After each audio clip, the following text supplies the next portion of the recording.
നിലമ്പൂർ നഗരസഭാ തെരഞ്ഞെടുപ്പിൽ ശ്രദ്ധാകേന്ദ്രമാകുന്നത് പി.വി. അൻവറും തൃണമൂൽ കോൺഗ്രസുമാണ്. തദ്ദേശ തെരഞ്ഞെടുപ്പിൽ യു.ഡി.എഫിനൊപ്പമാകുമെന്ന് അൻവർ പ്രഖ്യാപിച്ചിട്ടുണ്ടെങ്കിലും നിലമ്പൂരിൽ ഇപ്പോഴും അൻവറും തൃണമൂലും യു.ഡി.എഫിന്റെ കണക്കിൽ വന്നിട്ടില്ല. ഒപ്പം കൂട്ടിയില്ലെങ്കിൽ ഒറ്റയ്ക്ക് മത്സരിക്കുമെന്നും നഗരസഭ ആര് ഭരിക്കണമെന്നും നിശ്ചയിക്കും എന്നുമാണ് തൃണമൂൽ കോൺഗ്രസിന്റെ അവകാശവാദം. മറുവശത്ത് 5 വർഷത്തെ വികസന പ്രവർത്തനങ്ങൾ ഭരണ തുടർച്ച നൽകുമെന്ന പ്രതീക്ഷയിലാണ് LDF. 2020-ൽ 33-ൽ 23 സീറ്റ് നേടിയാണ് LDF നിലമ്പൂർ നഗരസഭാ ഭരണം പിടിച്ചത്. കോൺഗ്രസ് 9 ജയിച്ചപ്പോൾ BJP 1 സീറ്റ് നേടി. മുസ്ലിം ലീഗിന് പ്രാതിനിധ്യമില്ലാത്ത മലപ്പുറത്തെ ഏക നഗരസഭയായി നിലമ്പൂർ മാറി. 5 വർഷത്തിനിപ്പുറം സാഹചര്യങ്ങൾ ഏറെ വ്യത്യസ്തമാണ്. അന്ന് LDFന്റെ മുൻനിര പോരാളിയായിരുന്ന പി.വി. അൻവർ ഇന്ന് പോരാടുന്നത് പിണറായിത്തിനെതിരാണ്. മാസങ്ങൾക്ക് മുമ്പ് നടന്ന ഉപതെരഞ്ഞെടുപ്പിൽ നിലമ്പൂർ നഗരസഭയിലെ എല്ലാ വാർഡുകളിലും UDF ആയിരുന്നു ലീഡ് ചെയ്തത്. സാഹചര്യങ്ങൾ മാറിയെന്നും ഇത്തവണ ഭരണം പിടിച്ചെടുക്കാമെന്നും കോൺഗ്രസും മുസ്ലിം ലീഗും ഉറപ്പു പറയുന്നു. ഇവിടെ ചോദ്യം പി.വി. അൻവറിന്റെ പിന്തുണയെക്കുറിച്ച് മാത്രം. UDFനൊപ്പമെന്ന് അൻവർ പറയുന്നുണ്ടെങ്കിലും നഗരസഭയിൽ 3 സ്ഥാനാർത്ഥികളെ ഇതിനോടകം പ്രഖ്യാപിച്ചു കഴിഞ്ഞു. അൻവർ ഒപ്പം നിൽക്കുമെന്ന് തന്നെയാണ് കോൺഗ്രസിന്റെയും മുസ്ലിം ലീഗിന്റെയും പ്രതീക്ഷ. നിലമ്പൂരിൽ ഈ വളരെ ഭൂരിപക്ഷം, അതായത് എല്ലാ വാർഡുകളിലും UDFന് തന്നെ കൃത്യമായ നല്ല ഭൂരിപക്ഷമുള്ള പ്രദേശമാണ്. അദ്ദേഹം പി.വി. അൻവർ കൂടി ഉണ്ടെങ്കിൽ കുറച്ചും കൂടി നന്നാവും. അത് എന്തായാലും അദ്ദേഹം എനിക്ക് തോന്നുന്നത് ഈ അദ്ദേഹത്തെ ഇത്രമാത്രം എതിർത്ത് പോന്നിട്ടുള്ള ഒരു സ്ഥിതി എന്ന നിലക്ക് അദ്ദേഹം ഇടതുപക്ഷ ജനാധിപത്യ മുന്നണിക്ക് അനുകൂലമായ ഒരു സംഭവം എന്തായാലും ഉണ്ടാവില്ല. അത് അദ്ദേഹത്തിൻ്റെ മനസ്സെനിക്ക് തോന്നുന്നത് UDFൻ്റെ കൂടെ തന്നെ ആയിരിക്കും എന്നുള്ളതാണ്. TMCയെ ഒപ്പം കൂട്ടുന്നതൊക്കെ നമ്മുടെ മേൽഘടകം എന്താണോ പറയണത് അതാണ് നമ്മൾ അംഗീകരിക്കുക. നമുക്കിപ്പോൾ ഇതുവരെ ഒരു തീരുമാനം വന്നിട്ടില്ല. തീരുമാനം വന്നാൽ മേൽഘടകം എന്ത് തീരുമാനം പറയുന്നോ അത് അംഗീകരിക്കും. എന്നാൽ ഇതുവരെ ഒരു ഉറപ്പും കിട്ടാത്തതാണ് തൃണമൂൽ കോൺഗ്രസിനെ ആശങ്കയിലാക്കുന്നത്. UDF സംസ്ഥാന നേതൃത്വം ഇക്കാര്യത്തിൽ ഉടൻ ധാരണയാക്കുമെന്ന് അവർ പ്രതീക്ഷിക്കുന്നു. അല്ലെങ്കിൽ ഒറ്റയ്ക്ക് മത്സരിക്കും, ഒന്നുകിൽ ഭരണം നേടും, അല്ലെങ്കിൽ ആരു ഭരിക്കുമെന്ന് നിശ്ചയിക്കും. ഇതിനുള്ള കരുത്ത് നിലമ്പൂർ നഗരസഭാ പരിധിയിലുണ്ടെന്ന് തൃണമൂൽ കോൺഗ്രസ് അവകാശപ്പെടുന്നു. അത് സംബന്ധിച്ചിടത്തോളം നമ്മളെ സംബന്ധിച്ച് നമ്മളെ പാർട്ടി അണികളും പ്രവർത്തകരും സജ്ജമായിക്കൊണ്ട് തന്നെ എല്ലാ വാർഡുകളിലും പ്രവർത്തനം വാർഡ് കമ്മിറ്റി കൂടുന്നുണ്ട്. സ്ഥാനാർത്ഥികളെ 18 വാർഡിൽ നമ്മൾ ഏകദേശം സ്ഥാനാർത്ഥികളെ പറഞ്ഞു വെച്ചിട്ടുണ്ട്. മൊത്തം പ്രഖ്യാപിച്ചില്ലെന്നുള്ളൂ. ഇപ്പോൾ കഴിഞ്ഞ തെരഞ്ഞെടുപ്പിൻ്റെ വോട്ട് നോക്കണ്ട. ഇനിയിപ്പം പി.വി. അൻവറിനായതുകൊണ്ട് കിട്ടിയെന്നില്ല. പി.വി. അൻവറിനൊരു വോട്ടും വരും, ഒരു വാർഡ് തെരഞ്ഞെടുപ്പ് പറയുമ്പോൾ വ്യക്തിക്കൊരു വോട്ടും വരും. പാർട്ടി പ്രാധാന്യം കമ്മിയാണ് ഈ മുനിസിപ്പൽ തെരഞ്ഞെടുപ്പ്, വാർഡ് തെരഞ്ഞെടുപ്പ് എന്ന് പറയുമ്പം. അങ്ങനെ വരുമ്പം വാർഡിൽ തന്നെ ഞങ്ങൾക്ക് ഒറ്റക്ക് നിന്നാൽ പോലും 4 സീറ്റെങ്കിലും പിടിച്ചെടുക്കാൻ പറ്റുന്ന ഒരു അവസ്ഥയാണ് നിലമ്പൂർ മുനിസിപ്പാലിറ്റിയിലുള്ളത്. എന്നാൽ പി.വി. അൻവറും തൃണമൂൽ കോൺഗ്രസും ഒരു തരത്തിലും വെല്ലുവിളിയാകില്ലെന്നാണ് LDFന്റെ കണക്കുകൂട്ടൽ. 5 വർഷത്തെ വികസന നേട്ടങ്ങൾ മതി ജനങ്ങൾ വീണ്ടും കൂടെ നിൽക്കാൻ. കഴിഞ്ഞ തവണ LDF ഭരണം പിടിച്ചത് അൻവറിന്റെ സഹായത്തോടെയല്ലേ എന്ന ചോദ്യത്തിന് നഗരസഭാ ചെയർമാന്റെ മറുപടി ഇങ്ങനെ: പല സ്ഥാനാർത്ഥികളും നമുക്കറിയാം, 2 മുന്നണികളെയും തോൽപ്പിച്ചു വന്ന സ്ഥാനാർത്ഥികളില്ലേ, എന്തുകൊണ്ട് അദ്ദേഹത്തിന് കഴിഞ്ഞില്ല? TMC എന്ന് പറയുന്ന ഒരു രാഷ്ട്രീയ കക്ഷി, ഒരു രാഷ്ട്രീയ പാർട്ടി ഈ നിലമ്പൂർ മുനിസിപ്പാലിറ്റിയിൽ എത്ര ആളുണ്ടായിരുന്നു ഇവിടെ? ആ ആളുകളുടെ നിലവാരം എന്താ? ആ ആളുകളുടെ നിലവാരം കൂടി ജനങ്ങൾ കണക്കുന്നില്ല. അത്തരം ആളുകൾ സ്ഥാനാർത്ഥിയായിട്ട് TMCൻ്റെത് വേണം, അതിന് സംശയമൊന്നുമില്ല. പക്ഷെ അതൊന്നും ഞങ്ങളെ ബാധിക്കുമെന്ന് ഞങ്ങൾക്ക് തോന്നിയിട്ടില്ല. ഒരു തരത്തിലും സ്വാധീനം ചെലുത്തില്ല എന്നാണ് ഈ നിമിഷം വരെ. തൃണമൂൽ കോൺഗ്രസ് ഒറ്റയ്ക്ക് മത്സരിച്ചാൽ അത് BJPക്ക് ഗുണം ചെയ്യുമെന്നാണ് അവരുടെ പ്രതീക്ഷ. മറ്റുള്ളവരുടെ വോട്ടുകൾ ഭിന്നിച്ചു പോകുമ്പോൾ BJPയുടെ വോട്ട് കൃത്യമായി പെട്ടിയിൽ വീഴുമെന്നും അവർ കണക്കുകൂട്ടുന്നു. TMC എന്ന് പറയുമ്പോൾ അത് അസ്വസ്ഥപ്പെടുത്തുക, അത് ദുർബലപ്പെടുത്തുന്നത് ഇടതുപക്ഷത്തെയും UDFനെയുമാണ്. അപ്പോൾ ആ ഒരു മുന്നണി നാലാമതൊരു മുന്നണി കൂടി തെരഞ്ഞെടുപ്പിലേക്ക് വരുമ്പോൾ അത് BJPയുടെ സാധ്യതകളെ വർദ്ധിപ്പിക്കുന്നു എന്നുള്ളതാണ്. ഞങ്ങളത് ആഗ്രഹിക്കുന്നു. യഥാർത്ഥത്തിൽ TMC നല്ല ഒരു മത്സരം കാഴ്ചവെക്കുന്നതോട് കൂടിയിട്ട് ചതുഷ്കോണ മത്സരത്തിലേക്ക് മുനിസിപ്പാലിറ്റി മാറുകയും അതിൻ്റെ ആനുകൂല്യം BJPക്ക് നേട്ടമായിട്ട് മാറുകയും ചെയ്യും. നിയമസഭാ തെരഞ്ഞെടുപ്പ് മാസങ്ങൾക്കപ്പുറം എത്തി നിൽക്കെ മലബാറിലെ പല മണ്ഡലങ്ങളിലും സ്വാധീനം ചെലുത്താൻ കഴിവുണ്ടെന്ന് അവകാശപ്പെടുന്ന പി.വി. അൻവറിനെ UDF ഉൾക്കൊള്ളുമോ അതോ ഒപ്പം നിർത്തുമോ എന്നതാണ് അറിയേണ്ടത്. തദ്ദേശ തെരഞ്ഞെടുപ്പ് അതുകൊണ്ട് തന്നെ തൃണമൂൽ കോൺഗ്രസിന്റെ ലിറ്റ്മസ് ടെസ്റ്റാകും. നിലമ്പൂരിൽ നിന്നും അഖിലോട്ട് പറയ്ക്കൊപ്പം CV Anumod, News 18. CV Anumod തന്നെ നമുക്കൊപ്പം ചേർന്നു. Anumod, good morning.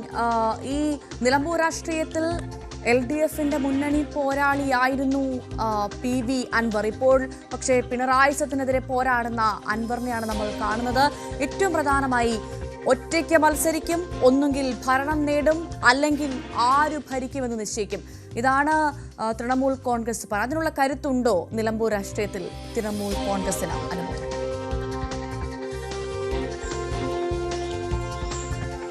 ഭവ്യ, നമുക്കറിയാം PV അൻവറിന്റെ ഏറ്റവും സ്വാധീനമുള്ള മേഖലകളിൽ ഒന്നാണ് നിലമ്പൂർ നിയമസഭാ മണ്ഡലം. അദ്ദേഹം 8 വർഷം MLA ആയ സ്ഥലം. സ്വാഭാവികമായിട്ടും നിലമ്പൂർ നഗരസഭയിലും അതുപോലെ നിലമ്പൂരിന്റെ ഭാഗമായിട്ടുള്ള പഞ്ചായത്തുകളിലും അദ്ദേഹത്തിന് കാര്യമായ സ്വാധീനമുണ്ടെന്നാണ് അദ്ദേഹം അവകാശപ്പെടുന്നത്. പ്രത്യേകിച്ച് വഴിക്കടവ്, എടക്കര തുടങ്ങിയ മേഖലകളിൽ അദ്ദേഹം അവിടെയാണ് ഏറ്റവും അധികം ഉപതെരഞ്ഞെടുപ്പിൽ അദ്ദേഹം വോട്ട് നേടിയ മേഖലകൾ.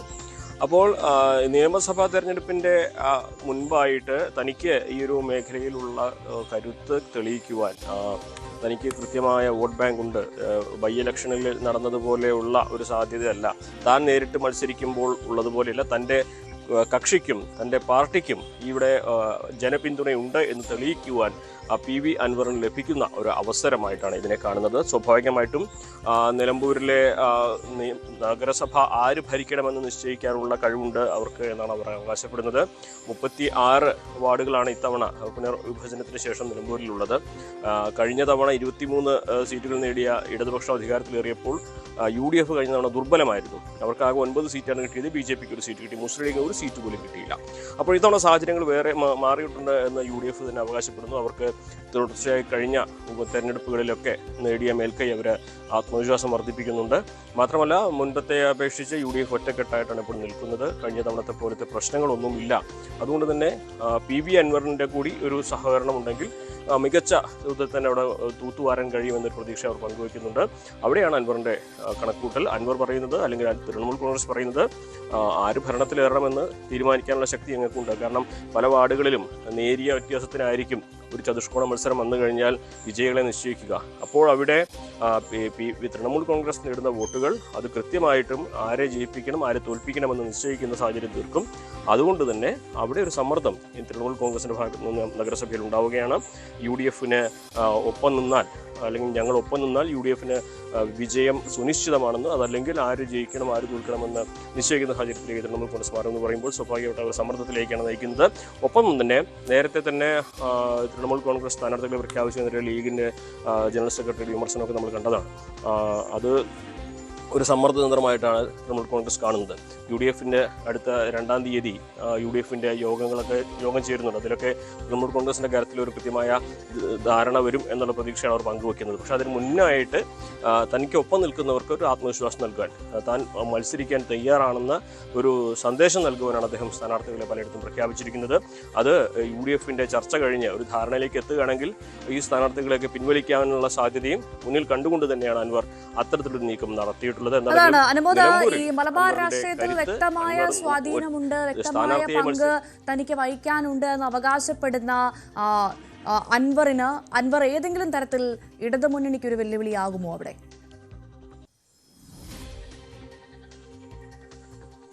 ഇവിടെ 2 കാര്യങ്ങളാണ് പ്രധാനമായിട്ടും ഭവ്യ ശ്രദ്ധിക്കേണ്ടത്. ഒന്ന്, അൻവർ ഒറ്റയ്ക്ക് മത്സരിച്ചപ്പോഴുള്ള സാഹചര്യം. 2, അൻവർ ഒരു പാർട്ടിയായിട്ട് മത്സരിക്കുമ്പോഴുള്ള സാഹചര്യം. അപ്പോൾ ഇവിടെ അൻവർ ഒറ്റയ്ക്ക് മത്സരിക്കുമ്പോൾ നേടിയ വോട്ടുകൾ അടിസ്ഥാനമാക്കി നമുക്ക് അത് വിലയിരുത്താൻ കഴിയുകയില്ല. മറിച്ച് അദ്ദേഹം ഒരു തൃണമൂൽ കോൺഗ്രസിൻ്റെ നേതാവായിട്ട് അദ്ദേഹം നിർത്തുന്ന സ്ഥാനാർത്ഥികൾ എത്ര വോട്ട് നേടുന്നു എന്നുള്ളതാണ് തദ്ദേശ തെരഞ്ഞെടുപ്പിൽ പ്രധാനമായിട്ട്. അപ്പോൾ ചോദ്യത്തിലേക്ക് വരികയാണെങ്കിൽ ഇടതുപക്ഷത്തിൻ്റെ വോട്ടുകൾ സ്വാഭാവികമായിട്ടും അൻവറിനൊപ്പം നിൽക്കുന്നവരിൽ ഭൂരിഭാഗവും ഇടതുപക്ഷത്തിനെതിരെ നിൽക്കുന്നവരാണ്. അതുകൊണ്ട് തന്നെ അൻവർ നേടുന്ന വോട്ടുകൾ ഒരിക്കലും ഇടതുപക്ഷത്തിൻ്റെ വോട്ടുകളാകാൻ സാധ്യത കുറവാണ്. ഒരുപക്ഷെ അൻവർ അവകാശപ്പെടുന്ന പോലെ ഇടതുപക്ഷത്തിൻ്റെ ഭാഗത്തും തനിക്കൊപ്പം നിൽക്കുന്നവരുണ്ടെന്ന് പറയാമെങ്കിലും അൻവർ നേടുന്ന വോട്ടുകൾ അത് ഇടതുപക്ഷത്തിനെതിരായ വോട്ടുകളാണ്. അത് ക്ഷീണം നൽകുക ഒരുപക്ഷെ UDFനായിരിക്കും. ഓരോ മേഖലയ്ക്കനുസരിച്ച് വ്യത്യാസം ഉണ്ടാകുന്നതിൽ പോലും UDFനാണ് അൻവർ നേടുന്ന വോട്ടുകൾ അവരുടെ അക്കൗണ്ടിൽ നിന്നാവും കുറയാനുള്ളൊരു സാധ്യത. അതുകൊണ്ട് തന്നെ ഇടതുപക്ഷത്തേക്കാൾ ഇക്കാര്യത്തിൽ ജാഗ്രത പുലർത്തുന്നതും ഇടതുപക്ഷത്തേക്കാൾ ഇക്കാര്യത്തിൽ തീരുമാനങ്ങൾ എടുക്കാൻ സമ്മർദ്ദത്തിലാവുന്നതും അതുകൊണ്ട് തന്നെ UDF ആണ്. ഇടതുപക്ഷത്തെ സംബന്ധിച്ച് അൻവർ നേടുന്ന വോട്ടുകൾ അവർക്ക് കിട്ടാത്ത വോട്ടുകൾ തന്നെയാകും എന്ന വിലയിരുത്തലാണ് ഇടതുപക്ഷത്തിനുള്ളത്. പക്ഷേ UDFനെ സംബന്ധിച്ച് അൻവർ നേടുന്ന വോട്ടുകൾ പക്ഷേ അവരുടെ വോട്ടുകൾ കൂടി ഇടതുപക്ഷത്തിനെതിരായിട്ട് UDFന് ലഭിക്കേണ്ട വോട്ടുകൾ അൻവറിലേക്ക് പോകുമോ എന്നുള്ള ചോദ്യമാണ് അവർ ഉന്നയിക്കുന്നത്. പക്ഷേ അപ്പോൾ പോലും അനുമോദ്, ഇപ്പോൾ അൻവർ ഒപ്പം നിൽക്കുമെന്നുള്ള പ്രതീക്ഷയിൽ കോൺഗ്രസും ലീഗും മുന്നോട്ട് പോകുമ്പോൾ തന്നെയാണ് ഇപ്പോൾ നമ്മൾ പറഞ്ഞതുപോലെ തന്നെ UDFനൊപ്പം എന്ന് പറയുന്നുണ്ടെങ്കിൽ പോലും പ്രധാനമായും 3 ഇടത്ത് അൻവർ സ്ഥാനാർത്ഥിയെ പ്രഖ്യാപിച്ചു കഴിഞ്ഞു. കഴിഞ്ഞ ദിവസം PMA സലാമൊക്കെ പറഞ്ഞ് നമ്മൾ കേട്ടതാണ്. അതിൽ അതൃപ്തിയുണ്ട്. അപ്പോൾ എന്ത് തീരുമാനത്തിലേക്ക് UDF എത്തും, ഒപ്പം നിർത്തുമോ എന്നുള്ളൊരു പ്രധാനപ്പെട്ട ചോദ്യമല്ലേ? തീർച്ചയായും അതുതന്നെയാണ് ഇവിടെ ഉയരുന്ന ചോദ്യം. കാരണം മുന്നണിക്കൊപ്പം UDF-നൊപ്പം നിൽക്കുമെന്ന് പറഞ്ഞിട്ടും അൻവർ എന്തുകൊണ്ട് സ്ഥാനാർത്ഥികൾ നിർത്തുന്ന ഒരു ചോദ്യമാണ് അവിടെ ഉന്നയിക്കുന്നത്. സ്വാഭാവികമായിട്ട് ഇത് അൻവറിന് സമ്മർദ്ദതന്ത്രമായിട്ട് വേണം കാണുവാൻ. കാരണം പല പഞ്ചായത്തുകളിലും UDF-ന്റെ സീറ്റ് വിഭജനം ഏകദേശം ധാരണയാകുന്ന ഘട്ടത്തിലാണ് അൻവർ സ്വന്തം നിലയിൽ സ്ഥാനാർത്ഥികളെ പ്രഖ്യാപിച്ചിട്ടുള്ളത്. അപ്പോൾ അത് ഒരു കണക്കിൽ അത് ഈ ഒരു ധാരണ വന്നു കഴിഞ്ഞാൽ പിൻവലിക്കാൻ കഴിയുന്ന സ്ഥാനാർത്ഥികളാണെന്ന് അവകാശപ്പെടുന്നുണ്ട്. അതല്ലെങ്കിൽ മറ്റൊരു കാര്യം കൂടിയുണ്ട്. അൻവറിന് തനിക്കൊപ്പം നിൽക്കുന്നവരെ കൂടെ നിർത്തണമെങ്കിൽ, തനിക്കൊപ്പം ആൾ വേണമെങ്കിൽ അൻവർ ഈ പോരാട്ടത്തിൽ സജീവമാണെന്ന സന്ദേശം അവരിലേക്ക് എത്തേണ്ടതുണ്ട്. അതുകൊണ്ടാണ് അത്തരത്തിൽ ഒരു സ്ഥാനാർത്ഥികളെ പ്രഖ്യാപിച്ചുകൊണ്ട് താൻ ഈ ഫൈറ്റിലുണ്ട്, താൻ ഈ പോരാട്ടത്തിലുണ്ട് എന്ന ഒരു സന്ദേശം അൻവർ നൽകാൻ ശ്രമിക്കുന്നത്. അതുകൊണ്ട് തന്നെയാണ് അൻവറിൻ്റെ ഒരു സമ്മർദ്ദമായിട്ടും UDF കാണുന്നത്. അവിടെ രണ്ട് തരത്തിൽ ഈ വിഷയത്തെ പരിഹരിക്കാൻ കഴിയും. ഒന്ന്, അൻവറുമായി ചർച്ച നടത്തി UDF-ന്റെ നേതൃത്വം, സംസ്ഥാന നേതൃത്വം ഈ വിഷയത്തിൽ ചർച്ച നടത്തി ഒരു ധാരണയിലേക്ക് എത്തുക. രണ്ടാമതായിട്ട് ഓരോ പഞ്ചായത്ത് അല്ലെങ്കിൽ തദ്ദേശ ഘടകങ്ങൾക്കും അതുമായി ബന്ധപ്പെട്ട നിർദ്ദേശങ്ങൾ നൽകുക. പക്ഷേ ഇവിടെയൊക്കെ തന്നെ അൻവറിനെ എവിടെ ഉൾക്കൊള്ളും, എങ്ങനെ ഉൾക്കൊള്ളും എന്നുള്ള കാര്യത്തിൽ ഇപ്പോഴും UDF-ൽ ധാരണയായിട്ടില്ല എന്നുള്ളതാണ് ഏറ്റവും പ്രധാനപ്പെട്ട ഒരു കാര്യം. അൻവർ ഒപ്പമുണ്ടെന്ന് പറയുമ്പോഴും VD സതീശനെ പോലെയുള്ളവരുടെ എതിർപ്പ് പൂർണ്ണമായി മാറിയതായിട്ട് കാണാൻ കഴിയുകയില്ല. എന്നിരുന്നാൽ പോലും മുൻപുണ്ടായിരുന്ന സാഹചര്യങ്ങൾ മാറിയിട്ടുണ്ട്. അതുകൊണ്ട് തന്നെയാണ് അൻവർ ഈ ഒരു തെരഞ്ഞെടുപ്പിന്റെ സമയത്ത് UDF-നൊപ്പം നിൽക്കാൻ കഴിയുമെന്ന ഒരു പ്രതീക്ഷയും പങ്കുവയ്ക്കുന്നത്.